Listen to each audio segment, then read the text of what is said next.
We grew up with them, always a constant feature on our television sets. Some of them died and we totally forgot about them. But today we take some time to explore the lives of those legends who are still here with us. Hello viewers and welcome to a program that you favor the most, where we engage you into a variety of heroes and heroines to share their past, their present and their future. Yes, I have the group Harare MUMC. Now that's Harare MUMC Choir Vabvuwi, we're United Methodist. Yes, I have the Vabvuwi right now. And today I'm joined by just two representatives. In the first segment, another two in the second segment, another three in the last segment. It is very right. Proudly brought to you by Proton bakers from Marondera, found on 250 grams, 500 grams, 1 kg as well as 2 kg. And guess what? TMOK and Richards, Maramba Azara, and Zinekuma Tech Shop, Kumara in Maramba Azara. And sitting on this beautiful couch is Indigo Interior from 30 Crescent, Borojo West, in the capital city of Harare. Let's get on to it. Good to see the Faranda Kona. You know what? I'm also a full member of the United Methodist Church. So it's a good thing to remove, right? Yes. All right. So I wonder what it is to get off. We have been to go to get as a good nature and you can do Jones and Jones, but I want to tell and as a good us. All right. I understand that Harare MUMC Kujarenza Harare West. Yakatanga 1995. That's when the group was formed, and to date, you almost have 20 albums. Chimwendu zekano rondo kadigi keje group. Mchingotara nestaring mama ngotara neje group. Inonzi Kingston Dande. Takatanga kurekoda 1995. Akaita kuti rekodi ainzi Makamadze ekengari kwa RTP. Ndiye akati zvinhu zvenyu zvinodiwa nevanizvi. Kuti kazvisa patambo zvinodiwa. Kubva tazvigashira, kubva tazviisa patambo, kubva taisa Mwari mubatsiri wedu, kubva agashirwa nevanhu zveteke tisingafungiri, ende tekenge tichiimba tichinge tichiine kakutya kuti ndingatadze, asi zvatakaburitsa ipapo zvakaita kuti vanhu vagashire. Taisaziva kuti ushone ngoma dzinodiwa muZimbabwe zvakadaro. Ndomatangira atakaita nokuzofamba tichirowa mamwe ma-CDS. Nice. We come to you, Mr. Brighton Govakumba. Nice to meet you. Thank you. And ndikutarisa kuti music yakawanda kazhinji imbira kana magitari nema-keyboards nechichi azvinonyanya kunetsere kutanga grupu muchita zvengoma nehosha zviri so traditional. Hazvina kumbonetsa nekuti zvanga zvakamirirwa kudara, saka zvakangopinda zviri automatic. Hazvina kana kumbonetsa nanhasi zvatekeshera. Ngatitarisa nyaya yemarket because makaimba muchi target market yenyu yakatangira United Methodist. Now yazokura kanjani transition yacho zvinonyanyonetsa? Hazvina kunetsa nekuda kwekuti kana waunza chinhu chiri unique munhu wese anoda kugashira nekuziva kuti hachii chimbori mukati imomo, so munhu wese ari kunakirwa. Yes. All right, so we come to you and we tell us that our album 19 is up to date. And the imbuga rikapera muchaita sevanjagwa. Aiwa imbuga hariperi nekuti isu tiri kukura kwedu iri kukwira nekuti mukati medu tine maartist. Tine nzwiro dzetinonyutsa dzimwe dzinouya muimbugo dzetinoimba dzisiri dzemuimbugo. Saka hatitomboperi, tiri kutoenda mberi. Titori nedzakawanda dzetiri kunyorawo dzetinozosanganisa neimbugo kuti chiyuna chedu chinyatsobude, asi dzakawanda. Tiri maartist hadziperi. Tichikuenda mberi. Tichapedzerana mudzwiyo. Aiwa tinotenda. All right. I understand group rakatanga rine vanhu 25. Ende ntozoti munongoziva vanhu vakawanda paneshona inotimbe vazhinji hadzina masha mwachitaura kuti kana wawanda kudhumana kwemusoro chiga tingotaure machallenges amakasangana nayo as you take the journey. Chokwadi chinoitika ndechekuti zhinji hadzina mashe ndokunga dziri dzisina basa, asi kana dziri dzine basa nezvatiri kutaura zvinezvo kubasa hunga uripo dzese dzine mashe. So hatina machallenges asi tiri kutofamba tichitoenda mberi. Zvese zvakatinakira so far so good. Ndikutarisa kuti makatanga kurekodha kudhara 1995 up to date. Ngatingotarise machallenges because you are musicians. Izvi zvamasangana nazvo zvamunoti apa neapa angari machallenges amakafesa. Zvinongoitikawo ndezvekuti pane pamuno muchiri kutanga mari dzinenge dzichingoshoteredza, asi kunowawo nema-well wishers out there vanenge vaine shungu nekuda kuti basa raMwari rienderere mberi. Also kunewo vakomana vaya vemurodya $47 ivavo ndo piracy ndo yatiregedza kutaura nezvayo, ndo chimwe chigumburiso chatinosangana nacho, asi zvakadarozvo isusu yedu kashoma kuti uone iri pirated. All right, we come to you. Ndikutaridza kuti group re 25 ina ndingambona joina group ndopedza 20 years ndisingashawiri. Ndiana makorista munomaidentifier sei ende vamwe vanozvitora sei kuti vamwe vari kushawara vamwe havatomboshawari zvamchose.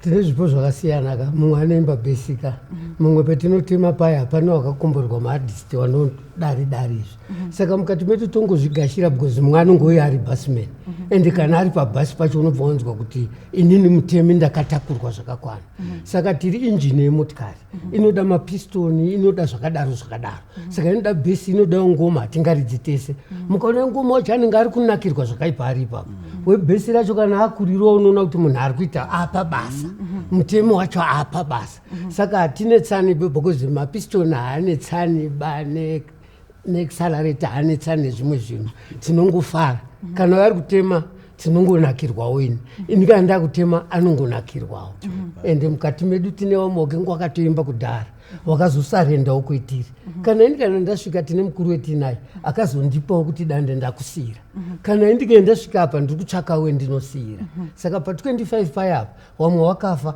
asi toramba tichitsvagawo adiki kuti gurupu redu rirambe rakabatana kupfuura kubatana kunofunga vanhu tinodanana chatowana tese kana tapa kuimba inyenzi uri kuzvidzwa vega. Alright, tingatarisei kuti indakakwira chizo chinonzi Harare West MUMC. Ukadawo sechezvo Harare West MUMC uchiwana wakuwana Harare MUMC Choir Vabvuwi. Ko makachinjirei enda zvinonyosiyana. Why changing the name of the group that was already there? Taiita Harare West tiri dunhu rimwe chete raibata Harare. But tine madunhu takazochekwa nepakati kubva kwaita Harare West and Harare Central.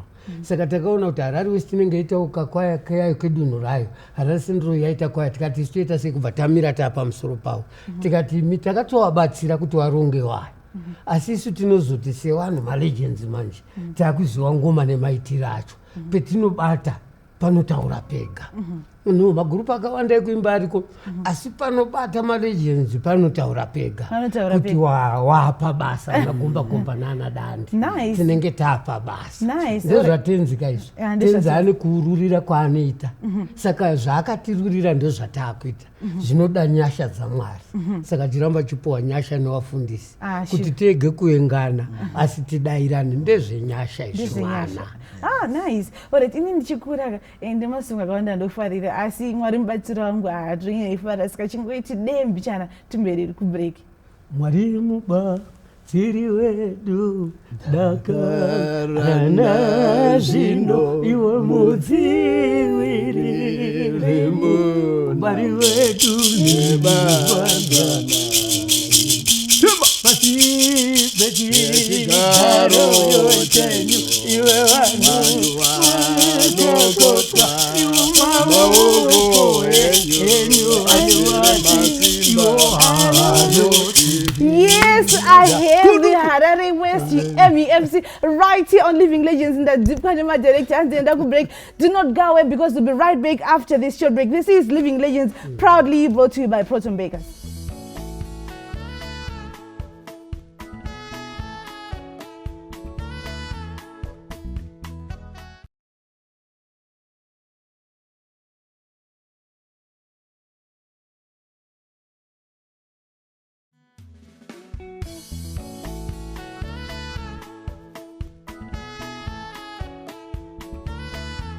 The second segment of Living Legends, and thank you so much for tuning in. I hope you're enjoying yourselves as much as we're doing back in the studio. Hansi, when his praises go up, his glory will definitely come down. This is the second segment with the Harare West MUMC Choir Vabvuwi, because they are taking different talent from different circuits. Yes, this is Living Legends, proudly brought to you by Proton Bakers from Ramborera. Thank you so much, Tembani Bochko, for this beautiful dress and of course the beautiful couches. This is Indigo Interior. Makadiana Baba.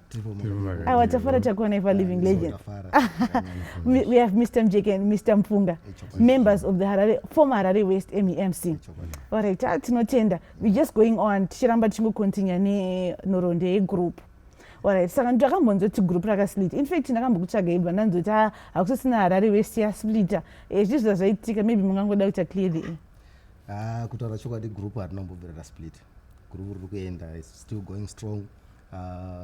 Maybe vanhu vanogona kuti kusplita, but sekukura kwarakaita group inini ndokwanisa kutorekodha my own songs neshamwari dzangu dzekuchechi, but Harare MUMC choir has always been intact. Harinambobvira splita, tiri kuenda mberi nekurumbidza tiri pamwe chete as a family tichifamba tisi pamwe chete. So maybe munhu anogona kunge aitaurawo zvaaitaura neagenda, but otherwise isusu as a group we are still going strong. We are united. We have never separated ourselves. Right. Understand kuti makamboita matours kuna na China nekwakangosiyana siyana.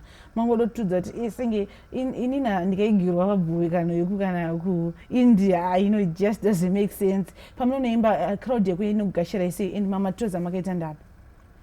Yes, sure. Takafamba kubva muno kuenda kuChina.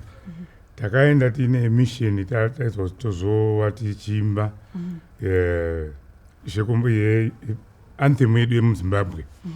Saka tasvika ikoko shuwa takagashirwa because wanga wasikazivi zvatinoimba, but ngoma dzedu nehosho apo taiimba taiona vanhu taidonza a very big crowd because mission yedu yanga iri kuparidza. Saka wanga wasikazivi basi zvaitopinda mauri kanga vachiona tiri kuridza izvozvi zvinova zvakasiyana nezvaunoita ikoko. Saka taiona tiri welcome yacho yanga yakakura kwazvo. Yes. Alright, tombotarisa panyaya idzodzi dzematours nechi. And a group as a group kuri manager rakakura rakawanda rinogona kunetsa.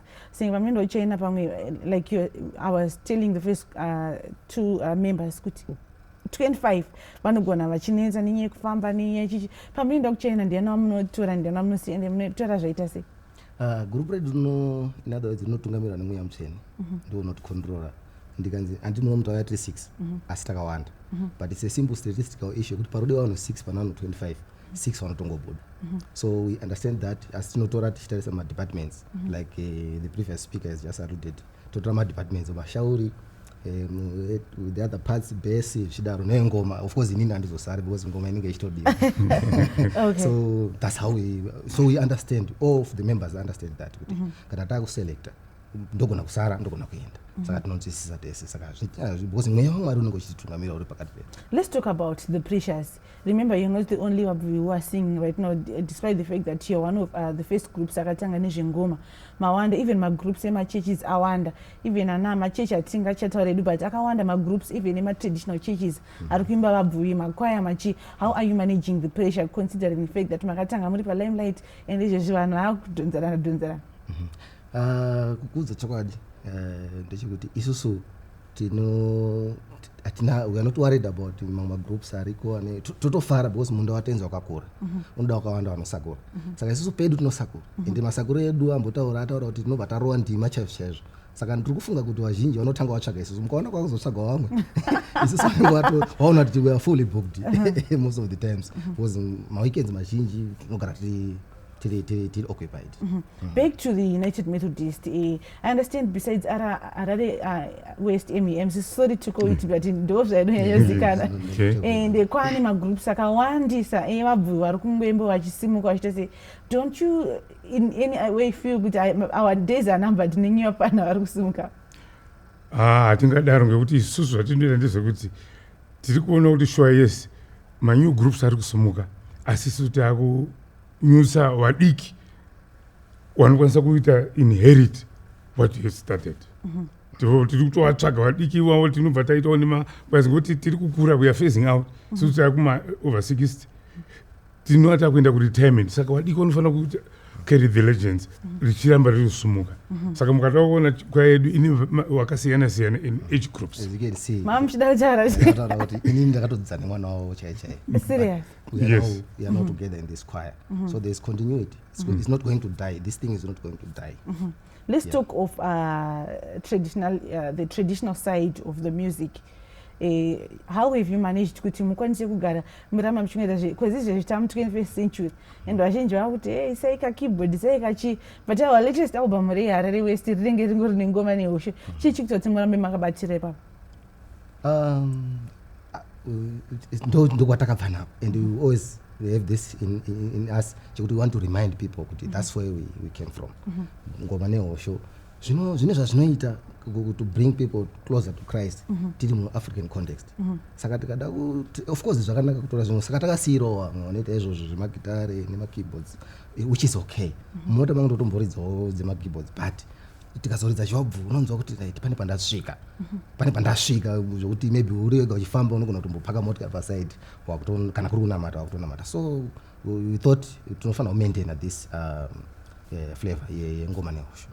Alright, so imimi as Vabvuwi ana baba vanoimba yemuchechi, muri kuita sei to lead by example? Because remember kune nyaya dzinongosimuka dzakasiyana siyana. Imimi ende pamuri 25 munhu wese ane character yake.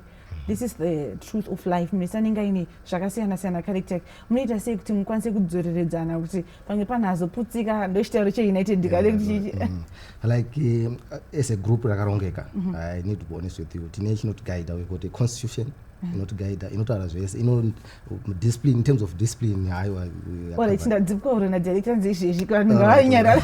Alright, asi nindofarira kuti Jehovah mfudzi wangu yokutanga ndaendisa iwe, saka chimwe ichideti batendere kuplay. I would have wanted to play the drum, but let me do that. No, it's fine, you can do. Jehovah mfudzi wangu andika yojaima ndiye anondirazika vanema puro vadika nindiye anondirazika vanema puro. Yes, I have the Harare West MUMC right here on Living Legends, proudly brought to you by Proton Bakers. This is the end of the second segment. Do not go away because we'll be right back after this short break.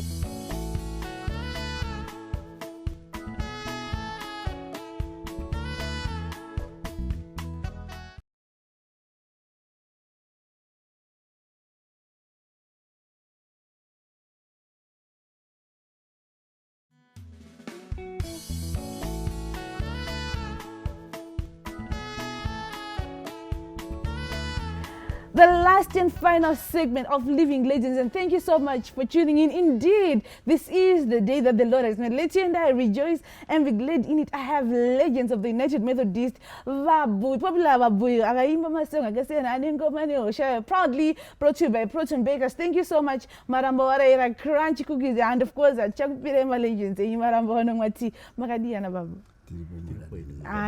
Tatsiko nemalegends chayo. Awa tinotenda takuonai. And ndikutarisa kuti he could be one of the first pioneers akatanga group, and ndikutarisa kuti Silas Mujuri was one of them and is late. Mungatichi kuri kuti akatarisa manhero anhasi mungade kuti chii kwaari? Silas Mujuru umwe wakatangawo asi mumashure wakazouya kwaya yatapo tikafamba naye zvakanaka kusvika tisiyewo. Tiri kuda kutenda Mwari sevanhu vakatanga basa iri kuti Mwari ari kutitungamirira, tiri kufamba zvakanaka. Hatibvi paseketi imwe chete, tinobve maseketi akasiyana siyana. Tinosangana practice every Monday, tichipractice ati mumaseketi mwedu tinonga tichitoti munhu aende kookurudzira kuVabvuwi variko nechechi yedu kuti zviro zvifambe zvakanaka. Alright, ndoti tongoti Mr. Mujuru vakatitarisa is one of the founders who's not with us anymore. Mungade kuudza kuti chine zvegroup uri kukura here, zvishuwo zvavo zvazadzikiswa here kana kuti mungade kuti chikwavari? Well, zvishuwo zvavo zviri kuzadziswa nekuti vaMujuru vakasiya tichangobva kutenga bhazi. Earlier on you mentioned about the bus. Vakasiya tichangotenga bhazi. So that bus to date it's intact. Takatoita rebranding, tikarigadziridza panyowani bhazi iroro kuti tirambe tichifamba. Like now we go all over the place, like muZimbabwe, kwaNamtare, Shavane, kwaMtoko, you name it. So I think waSilas Mujuru vanofara nekuti basa ravakasiya riri kufambira pamberi zvakanaka. Alright, chindotarisa baba, and I believe you're one of the founding fathers we Harare West in the up to date Chirungofamba in the R19 albums. In not only in the United Methodist Church, even in the whole country, are legends, and they are making impact. Muruku simudzira neyewa nakawanda. Tombotarisa kuti chiri pamuri semusharukwa imimi muri one of vanhu vakatanga, and like previous guest was saying kuti muri kuita muchitora vamwe muchiguruma vamwe muri kuita muchiunza and munoita sei kubatsiridza kudzoreredza kuti nekuti one akaputsika gurupu rese rabva ratanshika image yabva yanzi haichaita. Munoita sei kuramba muchidzoreredza nekubatsiridza? Tinotofambirana mudzimba mwedu, hapana machayameni edu anoronga kuti kana kumarizevha kudzimba kwedu tinotoenda, kana unonga totogara naye pasi, ende tine vafundisi vanotibatsira. Imo mugurupu imo tine vafundisi vakambotorwa 6 kuti vaite vafundisi, vamwe vacho retired but not retired, tinonga tinavo futi vanonga vachitibatsira. Alright, ndoya kwamuri baba, nguva ndotsiri pakati pedu noti vanhu vada kunzwa futika muchingotide asi kuti gurupu rimire kusvika pariri nhasi, hamungati makazvikwanisa nesimba renyu mega, mune here vamungade kutenda kuti dai asiri nini nanhingi neimwe nguva pamwe dai gurupu isina kuzomira kusvika pari nhasi? Isusu tinotenda chechi yedu nekuramba yakati sunganidza pamwe chete. Nemuchibvunza maererano nekuti munombonyanyaita sei kuti murambe pamutemo kana kuti padiscipline. Isusu kuti uzouya mubvuwi anopfeka bhandira rakadai soizvi, kune rinonzi rumano. Rumano ndo the code of conduct yechibvuwi chese, nyika yese kana nevari kunze vese kwenyika. So you abide by the rules and regulations of Chibvu. Door number 1. Number 2, we have a constitution, ye choir pachayo. So as an individual, you abide also by the code of operation in our constitution. Kuti zvirambe zvakadai. Zvirambe zvakadai. Aiwa, tinotenda. Alright, madirectors akuti masi chimbomira vanhu vaimba. Alright, saka takungotora mafemo mbichana tichizosira performance iyi. Okay. Mwari mubatsiri wedu dakarana zvino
when his praises go up, his glory will definitely come down. This is the Harare MUMC United Methodist, proudly brought to you by Proton Bakers. This is Living Legends. We have come to the end of the show, but do not despair, because next week we are back again, same time, same place with another legend. So for your views and comments, or you think you're Living Legend and you want us to pay a visit, do not hesitate. Feel free to contact us on the number that is appearing on your screen right now. So from myself, Maslin, Wekabonda Makara, the directors, camera people, editors, coordinators that have been running around to make sure this show is on point. Proton Bakers are proud sponsors in Digwenteria for these beautiful couches we're sitting on right now. Timbani Mwacho, the leading designer. See you next week. God bless you. Hanzi Mwari ndiye mbatsiri wedu. Amen.